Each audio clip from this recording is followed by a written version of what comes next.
Before you open your mouth, people have already judged you. Confident, awkward, trustworthy, forgettable. That first impression happens fast, but it's not random. In this video, I'll show you 10 psychology tricks to instantly boost your charisma, make people feel drawn to you, and become the person they actually want to talk to. And trick number 10? It's the one most people completely miss. Let's dive in.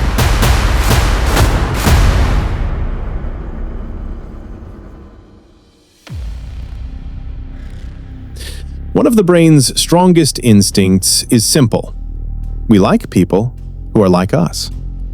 That similarity can be about looks, hobbies, or even the little things, like growing up in the same city, listening to the same music, or rooting for the same sports team. When we see ourselves in someone else, we naturally feel closer to them. Psychologists call this the similarity attraction effect. In one study, participants were more likely to help strangers who shared even a small opinion with them, like whether they preferred cats or dogs.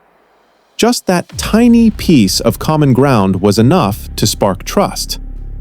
Imagine you walk into a job interview and notice a pair of running shoes in the corner. If you mention that you're a runner too, and the interviewer nods, boom, instant connection. Not because of the shoes, but because the brain says, this person is like me. That's why mentalists and stage performers often drop universal experiences into their shows. Lines like, "Ever forget where you left your keys?" And suddenly, the audience feels connected. But here's the catch. Similarity can sometimes backfire. Think about the classic mother-in-law and daughter-in-law dynamic.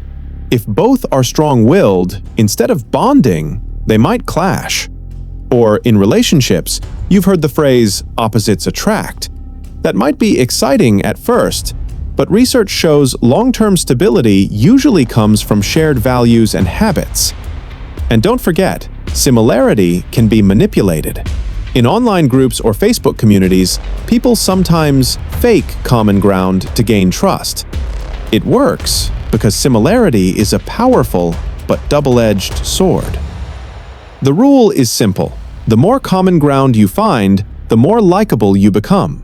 Just make sure it's real.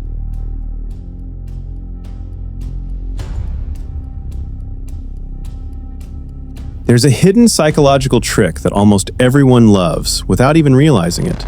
It's called the mirror effect. Here's how it works. When someone subtly mirrors your body language, your tone, or even your choice of words, you instantly find them more likable. This is because of mirror neurons in the brain. When someone behaves like us, those neurons signal, this person is safe, they're like me. That sense of similarity builds trust on an unconscious level. In one famous study, participants were paired with a partner. Some partners copied their posture and gestures, others did not. The mirrored partners were rated as friendlier, warmer, and more trustworthy, simply because of those subtle echoes. Think about it. You're on a first date. The other person leans in when you lean in, sips their drink when you do, or tilts their head just like you. You may not notice, but your brain does, and you feel more connected. Even FBI profilers and skilled interviewers use this. They match not just body language, but also word choice. If someone uses words like amazing or incredible, slipping those words into your own sentences makes them feel like you're speaking the same language. But here's the catch. Overdo it, and it backfires. If someone realizes you're copying them, it feels fake. The secret is to keep it subtle, just enough for the brain to register, not enough for the conscious mind to notice. The mirror effect isn't magic, it's biology. And used wisely, it's one of the fastest ways to win people over.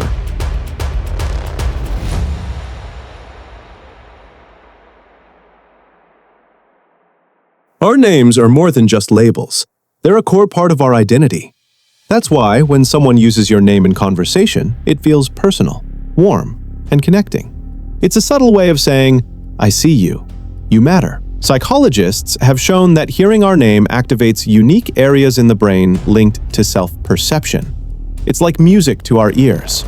This is why customer service reps, great leaders, and even politicians repeat names. They know it makes people feel valued. Think about the last time someone you admire remembered your name. It probably made you feel special, didn't it? Now compare that to when someone forgets it, or worse, calls you by the wrong one. The difference is huge, but here's where it gets tricky. Not everyone likes every version of their name. Some people hate nicknames. Others prefer a shorter form. Imagine being introduced as Michael, but someone immediately calls you Mike. It might feel too personal, even irritating. So, here's the rule. Mirror what the other person uses. If they say, "Hi, I'm Jennifer," don't switch to Jenny unless they invite you to. This works online too. Ever noticed how emails that start with your name catch your attention more? That's the name effect in action. So if you want to be instantly more likable, use names. But use them carefully. Get it right, and it builds trust. Get it wrong, and it can do the opposite.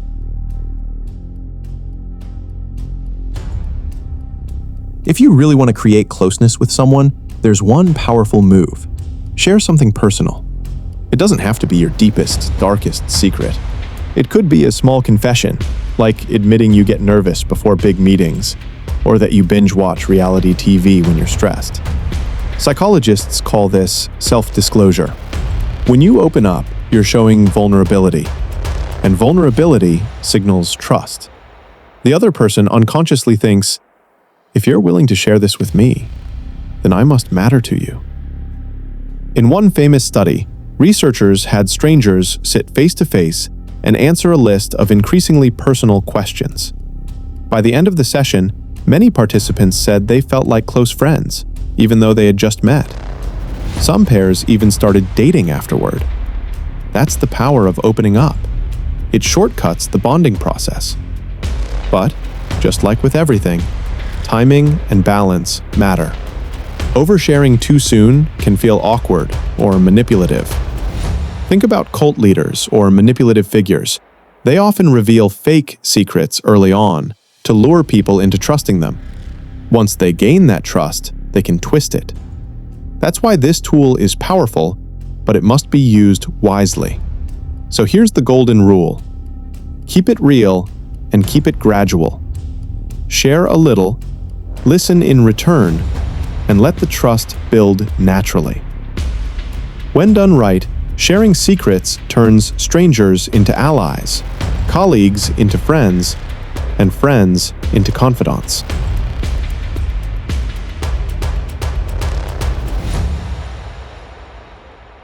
Few things connect people more deeply than living through an experience together. It could be something fun, like traveling, surviving a wild concert, or even laughing at the same awkward situation. Or it could be something tough, like working late nights on a stressful project, or getting caught in a thunderstorm with a friend. Psychologists have found that shared experiences intensify emotions. Whether the emotion is positive or negative, going through it together makes the bond stronger. Think about soldiers who serve side by side. Years later, they may barely see each other, but that shared experience keeps their connection alive. Or coworkers who remember that one brutal deadline. They may joke about it for years. And here's the shocking side. Even extreme experiences can forge deep connections. The most famous example? The Stockholm Syndrome, where hostages begin to bond with their captors. Why? Because going through trauma together creates an intense psychological tie. Of course, in daily life, it doesn't have to be that extreme. Even small rituals, a weekly coffee break, an inside joke, or surviving a boring meeting create shared memories. And those memories glue people together. So if you want someone to like you, create experiences you can share. Big or small, they'll become invisible threads that keep you connected. A well-placed compliment can work wonders, but only if it's genuine. People love when their efforts are noticed. Whether it's a project at work, a sense of style, or just a small habit, pointing it out builds instant connection. Compliments work on two levels. First, they create a positive emotional charge. I feel seen. I feel valued. Second, they reinforce self-image. If someone else noticed this, maybe it really is true about me. That's why compliments often stick longer than criticism. In one experiment, participants were divided into 3 groups. One group received positive feedback, another neutral comments, and the third constant criticism. Unsurprisingly, the complimented group not only felt better, but they actually performed better too. But here's the danger. Overdo it, and it backfires. If every other sentence is flattery, people sense it's fake. The art of compliments is all about precision, highlighting small, specific details that matter. Saying, "I love how clearly you explained that point," feels more real than just saying, "You're awesome." The first shows attention. The second feels empty. Great leaders, teachers, and coaches know this well. They don't hand out constant praise. They deliver it strategically, at moments where it builds confidence and momentum. So here's the rule. Compliment less often, but more authentically. A real compliment doesn't just make you likable, it builds long-term trust.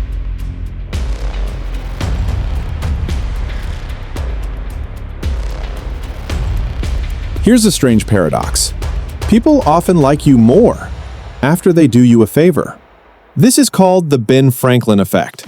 The story goes that Franklin once wanted to win over a political rival. Instead of giving him gifts or flattery, he simply asked to borrow a rare book from the man's collection. His rival agreed, and afterward, treated Franklin with much more warmth and respect. Why does this work? Because the brain loves consistency. If I help you, I must have a reason. And the easiest way for my mind to justify it is to think, I must like this person. Picture this. You're new at work and you ask a colleague, "Could you show me how to use the coffee machine?" It's a tiny favor, but when they help, their brain automatically shifts. They see you as more likable because their action needs a reason. Important note, this is different from reciprocity. Reciprocity is when you help someone and they feel grateful toward you. The Ben Franklin effect flips it. You ask for help and they feel closer to you. That's why small requests are powerful. They don't just solve your problem, they build connection. Over time, a series of little favors can create stronger bonds than one big gesture. But don't abuse it. If every conversation turns into a request, people will notice. The secret is moderation. Small, occasional favors that make people feel helpful, not used. So if you want to become more likable, don't just give. Sometimes ask. Because helping you makes others like you more.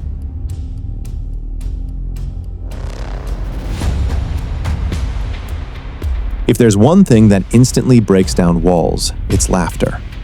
A shared laugh creates connection faster than almost anything else. That's why, when people are asked what they find attractive in a partner, a good sense of humor always ranks near the top. From a biological perspective, laughter releases oxytocin, the bonding hormone. It's the same chemical that helps parents bond with children, and friends feel closer after spending time together. In one experiment, strangers were shown either neutral videos or funny ones. Those who laughed together felt more open, more trusting, and more connected afterward. The shared emotion acted like glue. Think about your own life.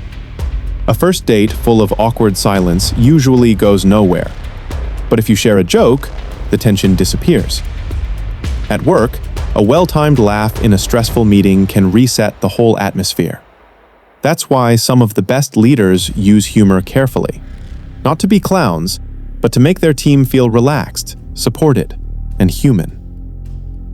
Of course, humor has to be used wisely. Forced jokes or making fun of others can destroy trust instead of building it. The secret is lightness and timing. Humor that lifts people up, not tears them down. So remember, humor isn't just entertainment. It's a psychological tool that can pull people closer to you, almost instantly.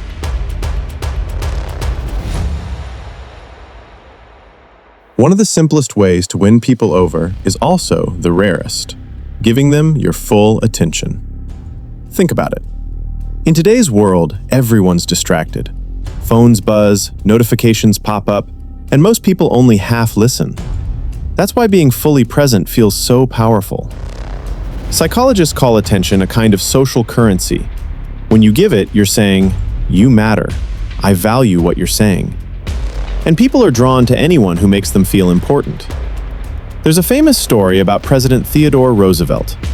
People said that when he spoke with you, it felt like you were the only person in the room. He didn't glance around, he didn't rush, he just focused entirely on you. And people adored him for it. Compare that to when someone scrolls their phone while you're talking. It feels dismissive, even insulting. On the other hand, when someone leans in, nods, and asks follow-up questions, the bond is immediate. That's why the best conversations aren't always about brilliant words, but about how deeply someone listens. A small nod, an encouraging, "Tell me more," can do more for connection than 100 clever comments. If you want people to like you, give them your full attention. It costs nothing, but it means everything.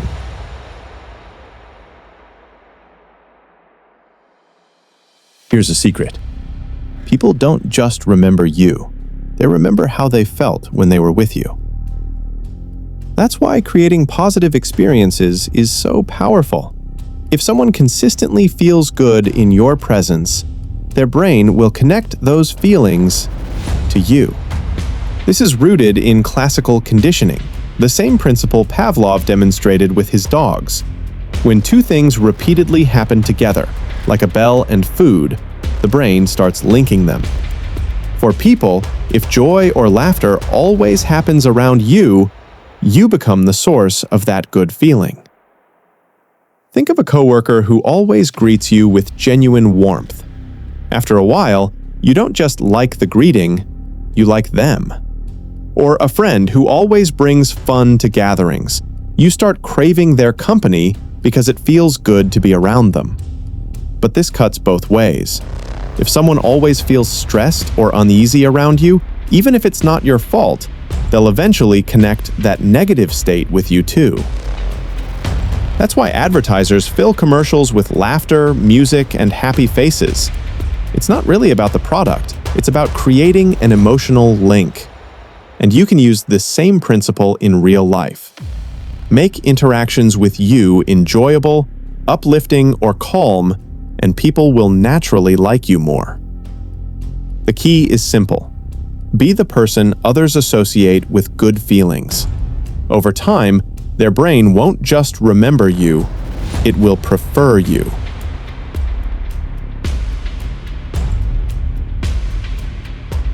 You've now learned 10 of the most powerful psychology tricks to make anyone instantly like you.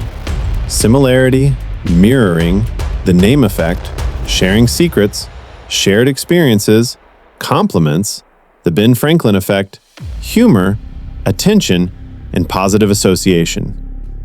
But remember, these aren't meant for manipulation. They're the foundations of human connection. Used with good intentions, they help you build stronger, more authentic relationships. So here's the most important part.